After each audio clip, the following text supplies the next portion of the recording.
Hey, it's Fergie with recordingcrave.com. Thank you so much for tuning in today. I want to talk to you guys today about recording acoustic guitar. I should call it my approach to recording acoustic guitar. Now, there are several different ways you can actually record acoustic guitar. I'm just going to show you what works for me in many situations. Now, this particular track that I'm going to play for you is a Christmas jazz type song with drums and bass and acoustic guitar and some Larry Carlton type electric guitar, which we're not even going to get into. We're just going to focus in on the acoustic here. I want to show you what I've done here. Now, this player here is a great picker, so he's got some nice technique when he picks. And so that is one thing. When I approach the miking and even the EQing, which we'll get into in a little bit, and compression, I'm thinking about how that guitar needs to sound as he's playing it and keeping true to its sound. You know, sometimes when I mix, I'm not typically a purist. I've probably become more of a purist over time, but I'm not a true purist at all. I will tweak a sound when I need it to sound a certain way for the song. You know, a purist approach will be, well, that's the way I recorded it. That's the way it's going to be. Maybe just a little bit of compression to get it to pop or something like that. I don't have that approach. I do whatever's best for the song or best for the instrument to enhance the song. And that's my approach. Let's jump into this. Now, I didn't actually film the recording of this, but I took some pictures as we were recording. Now, on this guitar, you'll see I have a C1000 on the neck area of the guitar. Then I have a C1000 in the bridge area of the guitar. And then I also have an AT4033 in the neck area of the guitar. Now that's not my typical setup. Typically I only use one or two mics when I record. Then if the guitar has a mic or a pickup inside of it, I'll run that out of the guitar into my interface and into my DAW. I don't always use the direct line, but sometimes I find I might need it because sometimes it has a little bit of mid-range that I want to get out of that sound, but not always. It just depends on the song. Let me play the C1000 in the bridge position first. So I'm going to come over here and solo that. And I have the compression and EQ bypassed for now, and then I do have some verb that I'm going to throw on here in a little bit. But let's listen to the guitar in its raw form.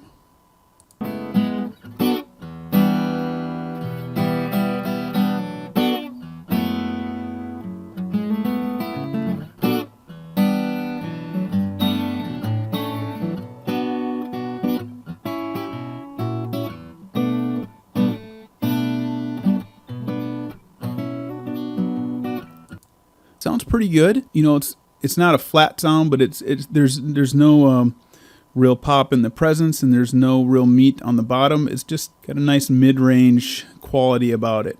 Okay, let's jump over to the C1000 that is on the neck. Let's hear what that sounds like.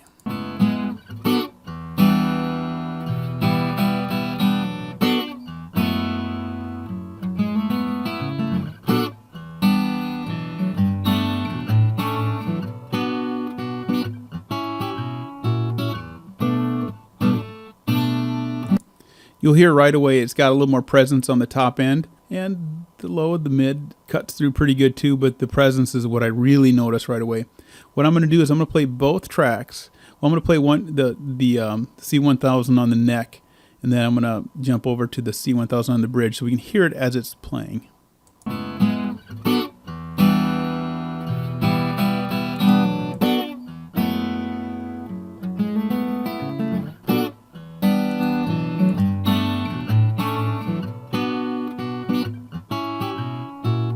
So you can hear the difference. Hopefully you can. YouTube, sometimes it's kind of hard to tell.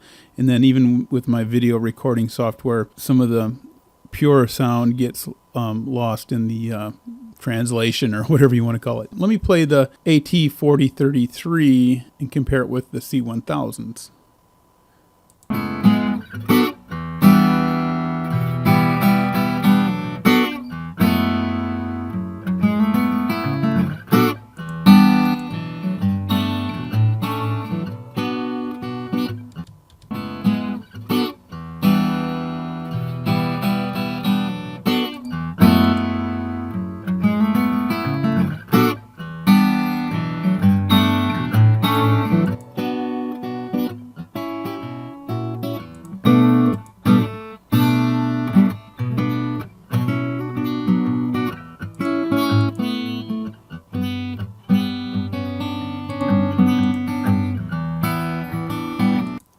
What I noticed right away with the 4033 is that it breathes a little more. It has a little more open sound to it, where the other ones, the one on the necks has a little bit more of an open sound. The C1000 on the neck does, but the C1000 on the bridge isn't quite as open sounding. That's what I noticed right away. Now I'm going to turn on the C1000s and play them, and I'm going to start messing with the panning, and you'll really start to see what will happen with this overall sound as we start doing that.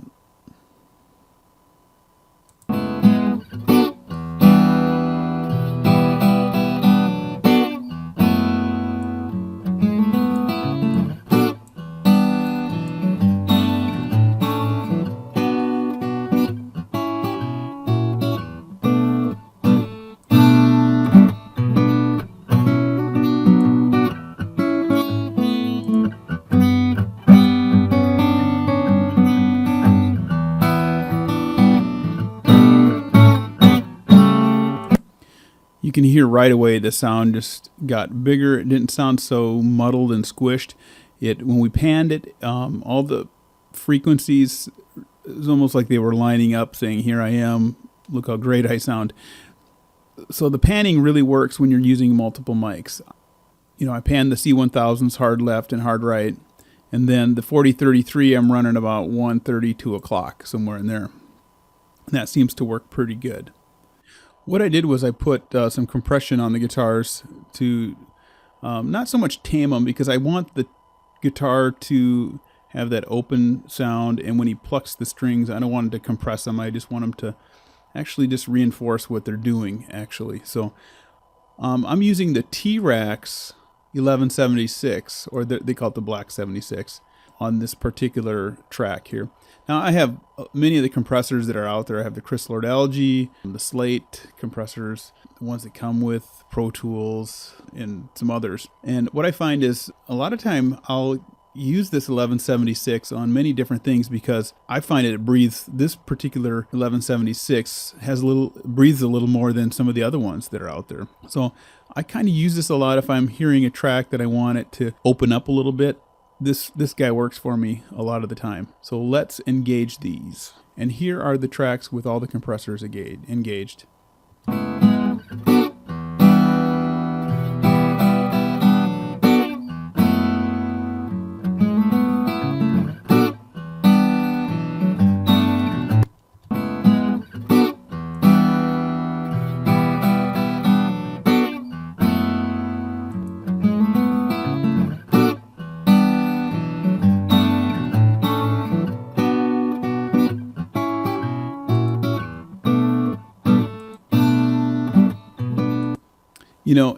In some situations, you might not even need to compress it. It tamed it a little bit, maybe almost too much. But when I add the Schepps EQ on here, it really starts to shine.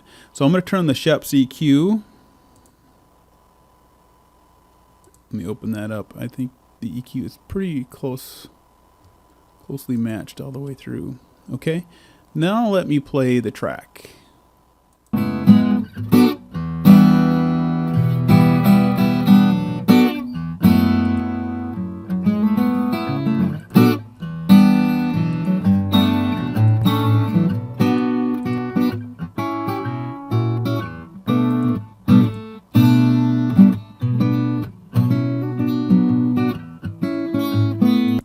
You can really hear when I bypass what we've done between the EQ and the compression. It just sparkles. I just really like it.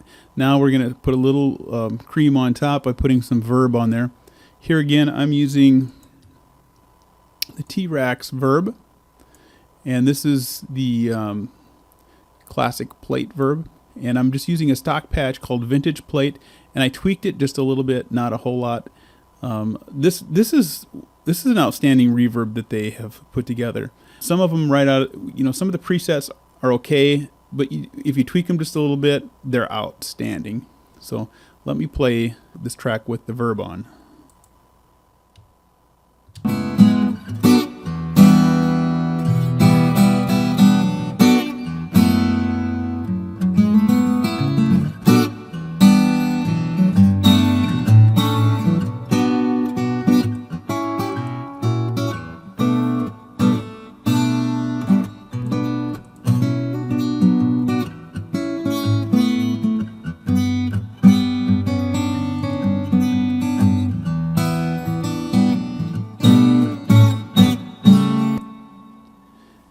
And that's what we've done here. Really, the EQ just adds maybe just a touch of sparkle, and hopefully that's transferring through YouTube, but we'll find out as soon as I get done with this video. But anyway, the EQ that I have set here is, I have a high pass filter at 50. I don't want it any more than that because I do want some of those low notes, because he is doing some movement on the low end. I want that to come through. A little boost around 110 and about 4.8. There's really nothing there because that's set at 0. And then, you know, a little about 2 dB, 2.5 dB, around 12K. I think that's what that is there. That's what the EQ is, and I think it's pretty much it all the way across. Yep, I left the same EQ on all channels, which you could tweak and mess with a little bit, I suppose. But really, the guitar sounds good. When you got a good player like this guy, it helps a lot to get a good sound. And he's playing a Taylor, which they sound pretty good most of the time. Sometimes they sound a little thin, but this one sounded really good, and it turned out really well. Now, I do want to say that when I'm recording acoustics for different styles of music, my approach might be slightly different. Because this one is more of a jazz kind of a number where he's doing a lot of picking, I chose maybe a specific compression and EQ for that type of sound with a different, maybe strumming rhythm, faster moving rhythm. I might try something else, but this worked for this. So guys, thanks for watching. Love to hear your comments below. Tell me what you guys are doing. I'd love to hear what works for you guys. We'll see you in the next video. Take care.